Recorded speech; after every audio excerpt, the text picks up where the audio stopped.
Welcome to this forum. Looks like we'll have a small group today, which is just perfect.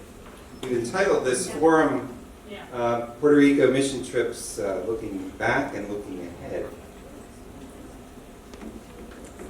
And as we do with everything in the church, we need to start with a prayer. So hopefully you can see this prayer. Can you all see it? We'll read it together. Let's read it together.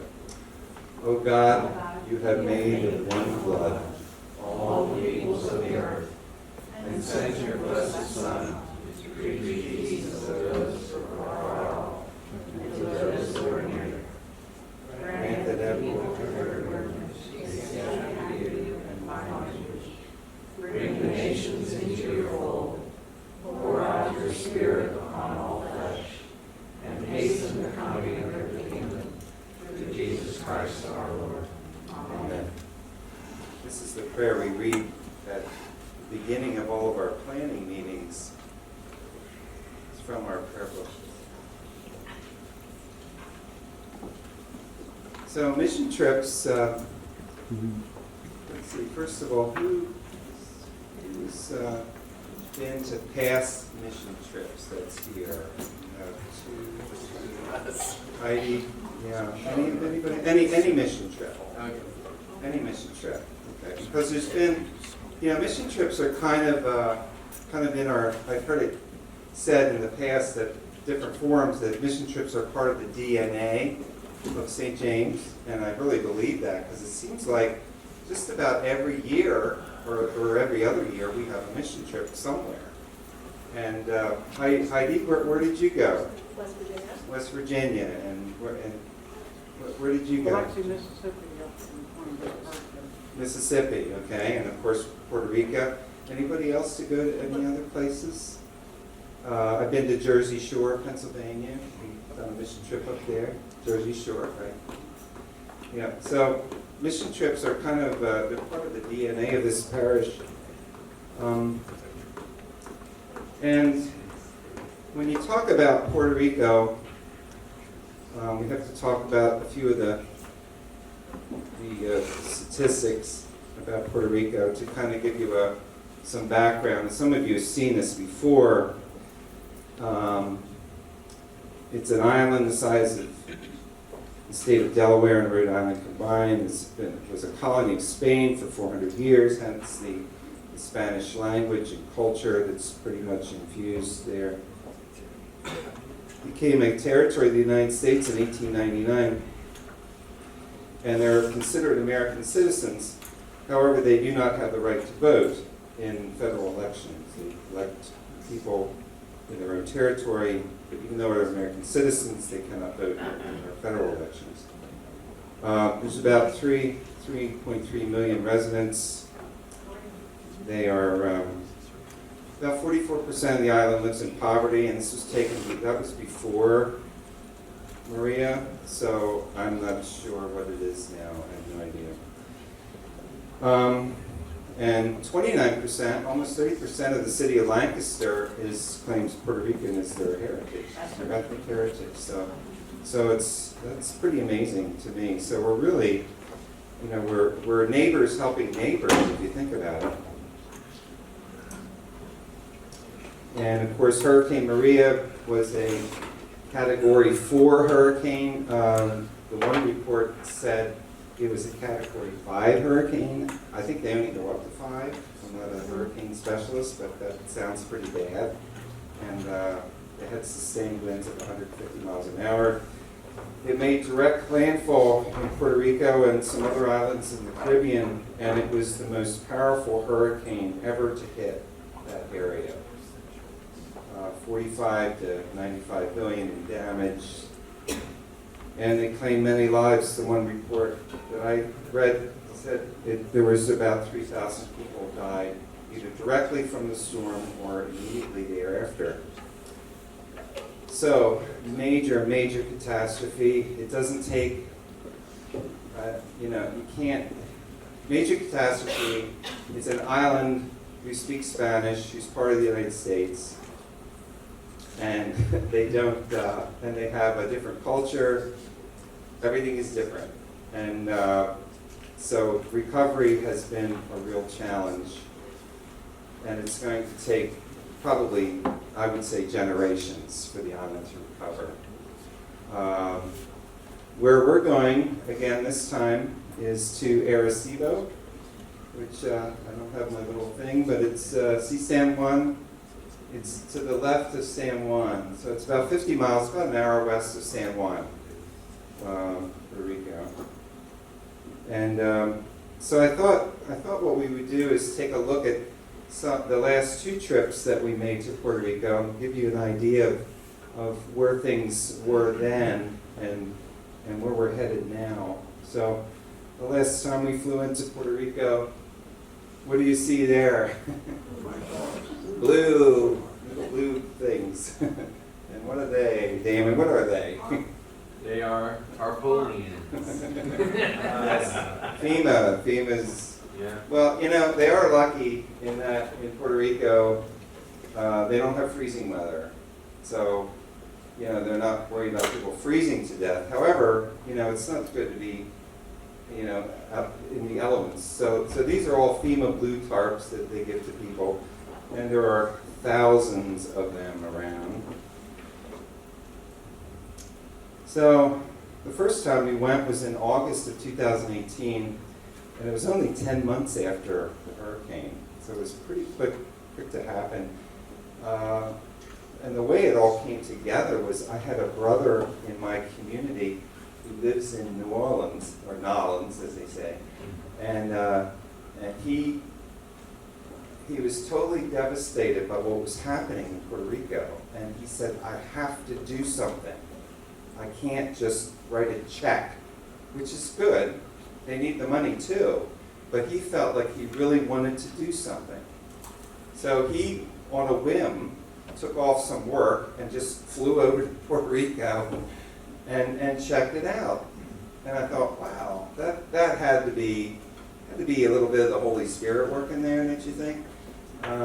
So he went in, checked it out, called me, and I said, well, you know, we have a great tradition in this parish of doing mission trips. I just said, I don't know, maybe we can pull something together. So that's what happened. That's how it all started. So we had 11 missioners from all across the country. We had one from St. Louis, a couple from California, New York. I mean, they were kind of all over the place.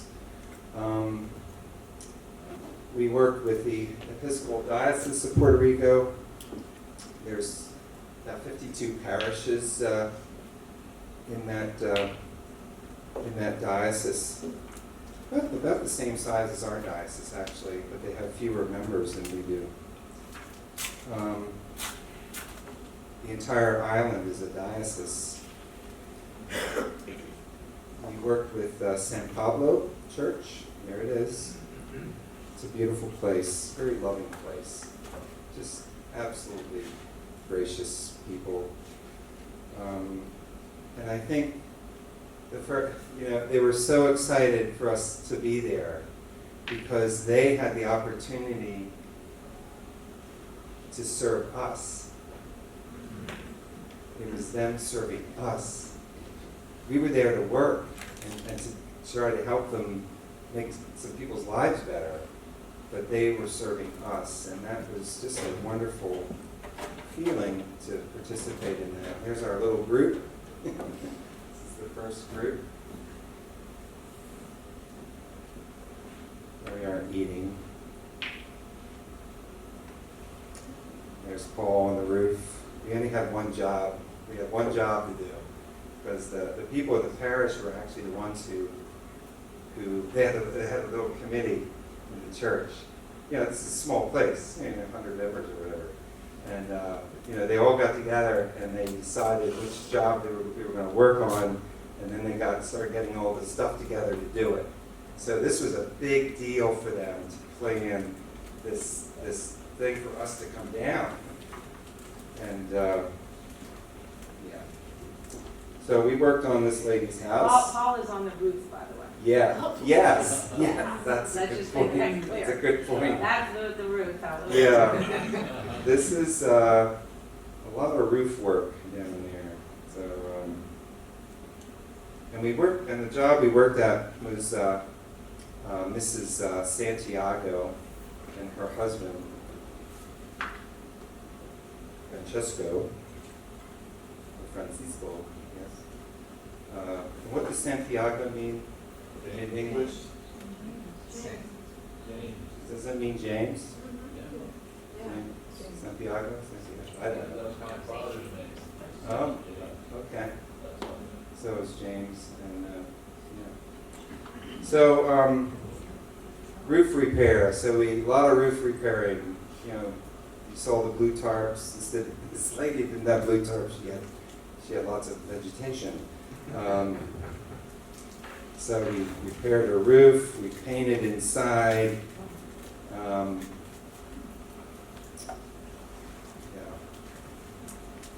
Move things around. She didn't have electricity, did she? She did. Oh, She did. She had like one outlet that worked. With the, So we had what was one of our things, we had an electrician come in and he helped rewire the house. It would have been too dangerous for us to do that. So we had an electrician come in and do that. And this is her house and the group there. See Mr. Santiago there? You know, he has since passed, but but it was good. You know, I felt really good that we were able to help that family in the short time that we were there and make their quality of life a lot better. And this picture kind of sums it up for me. This picture really sums it up. We're Mrs. Santiago. See the stove? You know, we had to buy a stove, and because her stove didn't work, and so we bought her a stove at Walmart, and we hooked it up. And part of the cultural. So this is interesting. We went to Walmart to get a stove, right? So we said. So I said to the young guy who was waiting on us. I think Paul went with me, or Nell, or somebody. And I said, we need a stove, and it needs to hook up to propane, right? That's a natural question around here. Is it natural gas or is it propane? Well, they don't even have propane.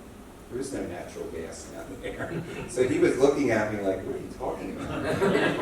But that was all part of the cultural thing, right? You know, you learn to live. Part of this first trip, too, was really getting our feet wet, trying to, figuring out where things were, the whole landscape of, how things worked. So the next mission trip was in February of 2019. It was 16 months after Maria. And I don't know, I think it was more of a deepening relationships, more effective work. We were more effective because we kind of knew where things were. We knew how to navigate the hardware store. That doesn't sound like a big deal, but who wants to talk about, Dan, would you talk about the hardware store? Well, the hardware store is very old school, so everything takes multiple steps. So you have to do certain things outside, certain things inside. You have to get a piece of paper, and you have to walk that piece of paper over to this guy, and then he has to go get it, and you got to take everything back to that side. And if you don't speak the language, it could be a little bit, intimidating and confusing. And you do get a lot of those looks like, what's wrong with you? Why don't you know this? Yeah, so that's, it's just everything, it's like a different reality down there. Everything is on a different time schedule. So, Mañana. Tomorrow. So this is our group. We had 19 of us last time we went. It was a great group. The priest in the front, Padre Pio, was absolutely, he's the most amazing guy, and I just wish he spoke English. Because because he just really is just so loving and welcoming. I was just gonna say that I met someone whose family still lives in Puerto Rico. I met her in Charleston, and she knew of Papa Pio. She said he's the Pope of Puerto Rico. He knows how to help people, where to find the people most they need. And this was so wonderful. She said, you went on a mission trip to his, like she was amazed that I knew Papa Pio, that, and it just happened to meet this, woman, and he really finds the people that most need our help. And they are not necessarily associated with his parish, which is amazing. Yeah, they don't, he doesn't, a lot of problems happen when there are disasters or problems. People circle the wagons, well, we're only going to take care of our own, well, that's not the way he operates. He doesn't operate that way.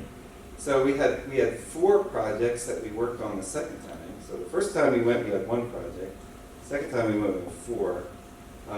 3 of them were chosen by the people of San Pablo's. So that was Bernadice's house, Sarita's, and Rosa's house. And then the last one was something that we chose because we felt we wanted to give something to this little struggling church. And so what we did was they had a gazebo, and you'll see pictures of it. There was a gazebo that was part of their Sunday school. They have like their Sunday school classes outside under this gazebo. And it's a beautiful spot. But, it was half blown apart because of the storm. There was like half of it left. And these poor people are, they walk past this thing all the time and look at it. And it has to be demoralizing, I would think.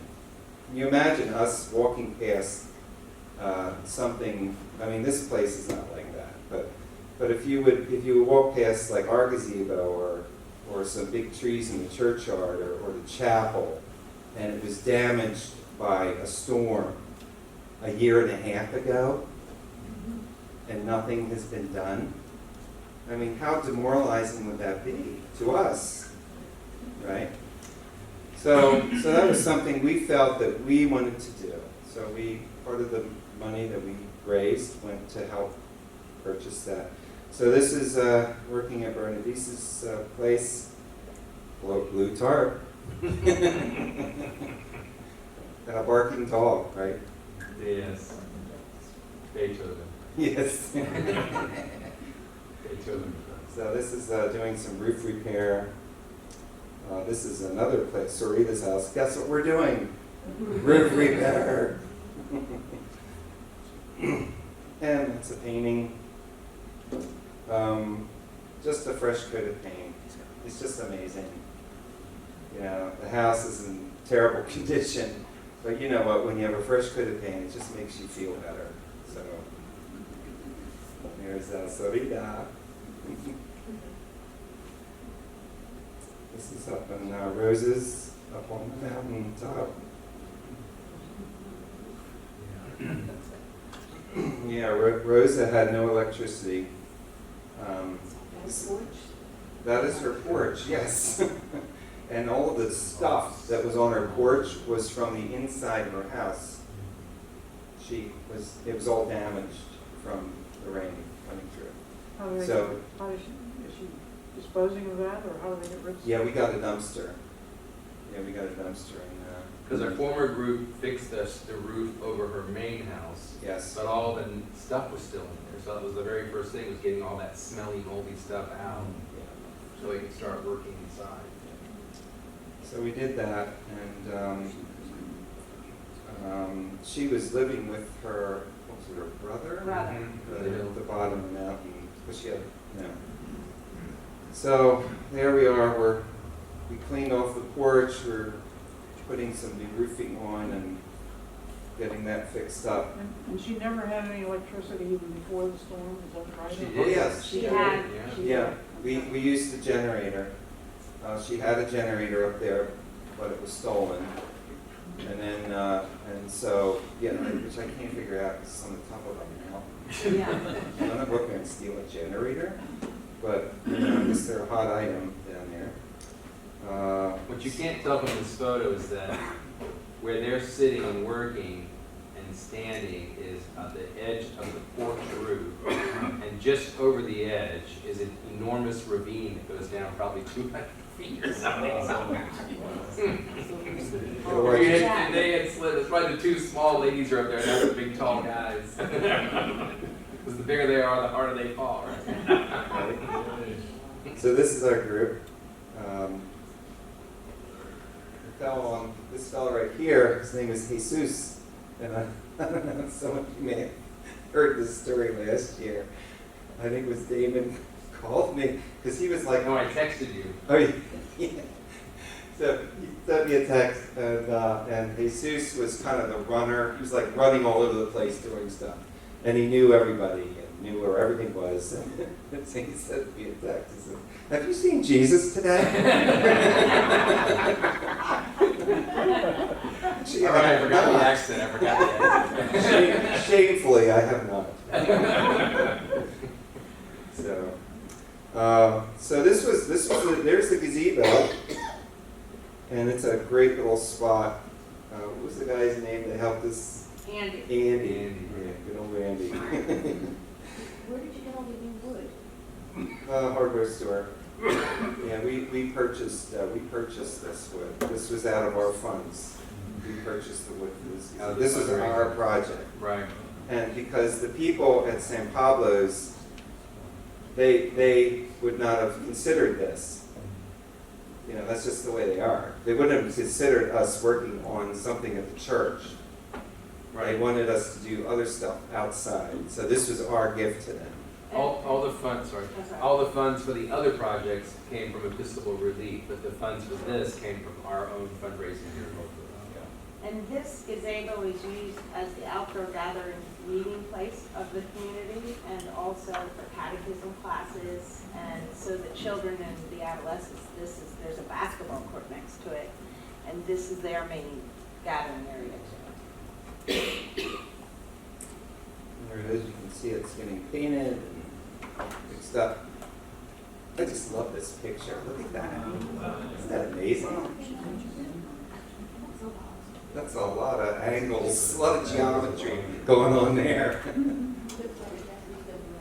It does, doesn't it? Yes. Who was the architect that helped us? I think that was probably Andy. That was Andy, yeah. Well, it was also Wayne. Wayne, yeah. Wayne and Andy, so builders. But I think Andy One from had a lot Puerto. more to do with the intricacy of that design. Yes, one from Yeah. our group. And he was determined it was not going to blow up again. And they Yes, sir. spoke differing languages, so it was very Yeah. interesting. Because I was on that project, seeing them work these things out. And that middle piece, this is hard to tell, but there's a piece in the very middle that all the wood comes to, that round piece. And Andy, one of the things that delayed this project was he decided that he needed this special piece. And he went back to his shop and was gone the rest of the day making that piece happen. But then the rest of it came together because of that piece. And Andy, in his profession in Puerto Rico, builds furniture and builds very unique church, incredible altars, and he showed us his book of everything he has built. An amazing craftsman. But So man, we did were- that take the longest? That project Yes. took the longest. Yeah. Did. And it really wasn't completely finished because we needed a coat of that roofing material on the top. See, that's how we left it. And they promised us they would do it, so we'll see. Yeah, when we got back, we'll That's see. Padre Pio, and he was so happy. He was just so happy about that finish. So, David, typical, sorry, yeah, come back go one ahead. more time. Yep. That room behind him there, that is the room where we ate 2 meals a day, lunch and dinner, with the church folks. They cooked for us, made some food, and served it with so much love and joy. You know, they all have fairly difficult lives still, but you never could see that when we were there. It was just all laughing and happiness and sharing meals together. It was very special in that one little room. So typical work day, Monday to Thursday, was had some time for meditation in the morning, at breakfast, some prayer, discussion, 8:30 to go to the sites. We work in the morning, go back to San Pablo's for lunch, come had our afternoon work assignments, and then, You forgot to put the trip to the hardware store there. well, that's, indeed. Yeah. Because, you never Have everything. pack everything. You And there's no can't such- possibly. And there's no such thing as a quick trip to the hardware store, that's the problem. You can't just like run to Lowe's Right. and go to the self-checkout. It doesn't work that way. Yeah, Even at Home Depot, they do have a Home Depot, we went to get most of that lumber for the gazebo. And I was on that trip, and Andy also came with us, and I was needing to buy some paint. And I'm sitting there, and I'm like, okay, how does this waiting situation work? And I'm seeing the other, ladies from Puerto Rico waiting for it, and it's just have a seat. And I'm ready to get moving, and I'm like, Nope. I'm not moving anyway, I'm sitting down. It's You'll just- be there for a while. It just takes time. It just Everything takes- takes Takes a time. lot of patience. I mean, that is Yeah. probably the biggest cultural thing that we had to all get over, because we all came there with our northeastern, no. So, and then to San Pablo's, we had evening prayer, we had some dinner, we had some more time for discussion, and then we headed back to the Catholic Retreat Center. The first time we went, we stayed at the Hyatt Hotel, which was in what was that? Antibes? I wasn't there for that. It was the first, and that was about a half an hour from Arecibo, from where we were working, because there was nothing in Arecibo that could accommodate us. And you're only talking about 11 people. I mean, so there was just nothing in the whole city of No power, Arecibo. no hot water, nothing. Yeah, it was just really something. So the second time we went, we were so happy to be able to stay at the Catholic Retreat Center. We were the very first group that they had there after the hurricane. So we were very happy to help. So some of the things that happened in the second time, we made more new friends. We enjoyed their hospitality, worship, prayed, transformed, learned and shared. We helped three families. And so, what can we expect for the next time we go? Good question. February 16 to 22nd. So, who's going? We have 17 people signed up. We have 10 from St. James, I think 4 from St. John's, and 1 from Zion, St. Thomas, and St. Luke's. So we have a nice cross-section of people going. Our goals are going to be to continue to deepen our relationships with the Diocese of Puerto Rico and the people of San Pablo. I would love to have Padre Pio come here sometime. He has to. That would be so awesome. Provide the hands to work with the parish to lift up those in need and be transformed through prayer and work. That whole transformation process, it takes a while. And it just doesn't happen.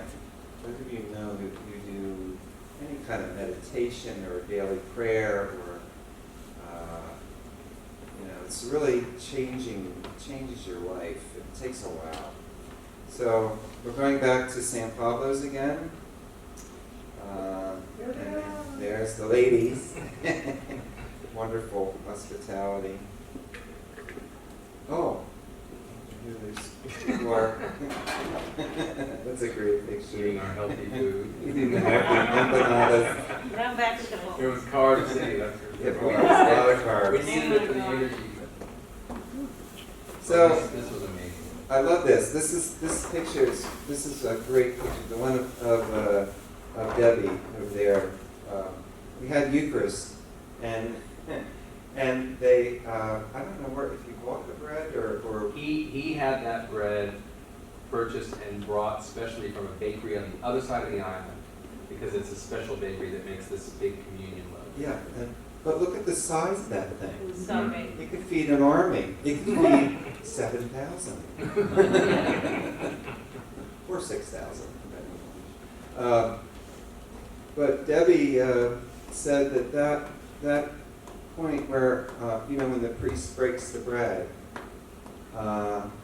he has other people do it. So he invited Debbie to come up and break the bread into pieces. And she said that was probably, I wish she was here. She was shaking.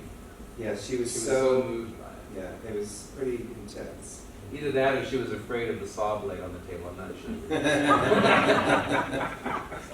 Yeah, see the saw blade on the table He was there? blessing our tools. Yeah, he wanted to bless some of what we were doing there, so that was that.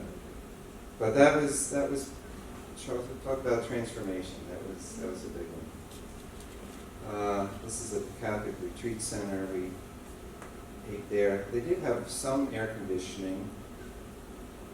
No hot water though. Well, they had a little bit of hot Some water. people had a, or depending on your room.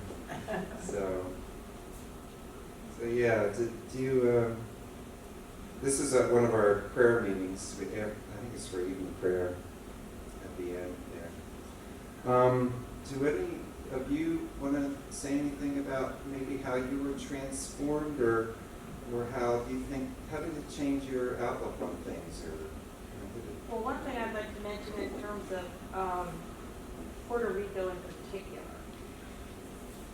and something that I didn't understand is you're thinking that, or I thought that, okay, FEMA is helping and you're hearing through the news, you're getting all this money, and of course, we're also hearing that there's misappropriation of funds and so forth, but what I hadn't heard until I got down there and talked to some people is that, and I've done, we haven't been on a mission trip in Bahamas, but we go to an out island, Bahamas, where they've had a lot of hurricane damage, so I understand that part of it, but in Puerto Rico, being part of the United States, I thought it would be different, but FEMA will not help. They put the initial blue tarps on, but unless you can prove that you own that home, you have all the records and the deeds, you don't get help to fix the house. And that's the major problem, is that, and that's why it's going to take years and years,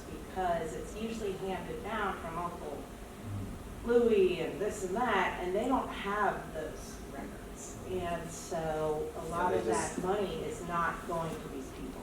Right. That's a And very, that was an amazing. that's a very thing English to thing.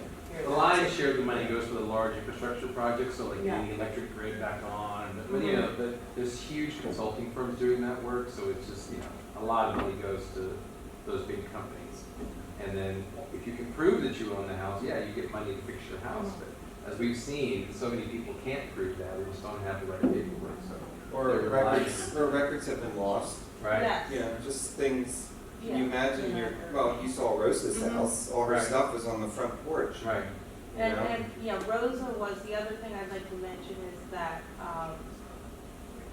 I was mainly on the disabled project, but we all kind of wanted to see all the other projects, and my husband Don was on, the Rosa's, so went up there one day and got to meet her and so forth, but she in particular,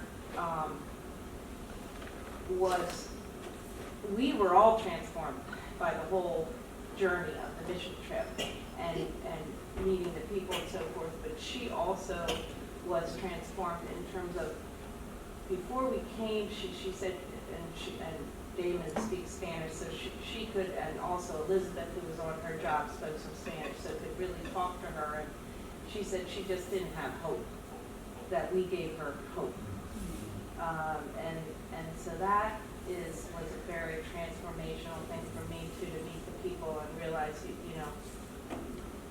you can only touch a few lives while you're down there, but you're really, they're helping us and we're helping them in just the human condition and giving each other hope.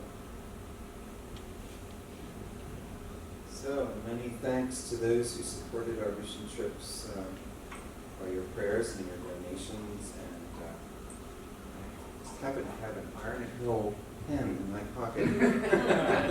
Thank you all, those of you who went to Iron Hill. Thank you for that. We made around $900. So that will pay for one of our vans for the week. So thank you for that. We do have a fundraiser coming up. It's called the Taste of Puerto Rico. It's going to be at Old San Juan Restaurant. Last year, I think it's pretty much sold out. We had 2 seatings, so this year we added a seating. And at 1 o'clock. So there's one at 1, 4, and 7. Where is it? It is across from Market, Central In Market. the old Hager It's the building, old so Hager directly building. across from Market. Yep, it's just, if you walk between the Hager building and Market, you'll see, what is that? Is that Market Street? It's called Market Street, yeah, it's actually an alley, but, Yeah, so you'll see a sign there, and you just go down the steps and go in. And you can get tickets for that online, or call the office, I guess. Nancy, do it online. No, if you want tickets, all you need to do is visit our website, stjameslancaster.org, and you can go to the page that's on the Puerto Rican mission trip, and you'll find a link there to register in Realm. If you go to our events calendar on the website, on Sunday, January 19th, you'll see it listed there as well. There's a picture of it placed last year. Who went last year? Yeah, it's great fun. It's a great little place. It's a wonderful venue, it's very intimate. the food is delicious. Food is amazing, it's a buffet, so there's a lot of different options. And they work with us to provide the most of each ticket back to our fund. We talked to several restaurants, but they have done an amazing job. They understand our mission. They're actually, the owners are from, their families are from Puerto Rico, so they're totally supportive of what we're doing. And they're very, very excited to have us again. It's a great way to support the Puerto Rican community in Lancaster, too. So, there's other ways to give, too. You can go to Giving and Serving on the website, go right to make a donation that way, or you can write a check to St. James. Make sure you put Puerto Rico mission trip in the memo line. So any other questions? I have to go over to church in about 2 minutes, so any quick questions from anyone?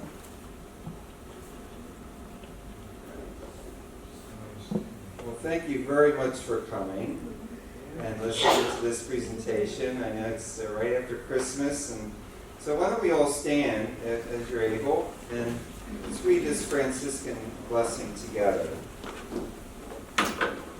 May God bless us with enough foolishness to believe that we can make a difference in this world, so that we can do what the Lord may. Amen. Thank you very much.